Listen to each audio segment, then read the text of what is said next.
ഈശണ്ടല്ലോ ആളുകളെ പഠിപ്പിച്ചു നടന്ന കാലായിരുന്നത്. അപ്പത്തെ സ്ഥലത്ത് ഷക്കീവസ് ഇന്ന് പേരല്ലേ ഒരാളുണ്ടായിരുന്നു. അയാളുണ്ടല്ലോ ആളുകളെ ഹേറ്റ് ചെയ്ത് ക്യാഷ് മേടിക്കുന്ന ആളാണോ. ആർക്കാണ് ഇഷ്ടമല്ല. അവരുണ്ടല്ലോ ഈശ അയാളുടെ പ്ലേസ് വന്നു. അയാളുടെ ഈശോന്ന് പറ്റി കൊറേ കേട്ടിട്ടുണ്ട്. അപ്പൊ അയാള് വീണിട്ടച്ച് എനിക്ക് ഈശോന്നൊന്ന് കാണണം. ഈശോ പറയുന്ന സ്ഥലത്ത് കൊറേ ആളുകള് വരും.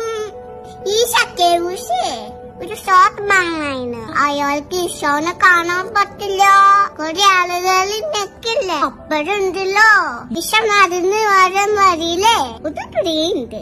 ഷക്കീവസ് ആ ട്രെയിനിന്റെ മുകളിൽ കയറി ഒളിച്ചിരുന്നു ഈശോനെ കാണാൻ.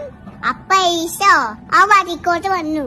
എന്നിട്ട് പെട്ടെന്ന് ആ ട്രെയിനിന്റെ മുകളിൽ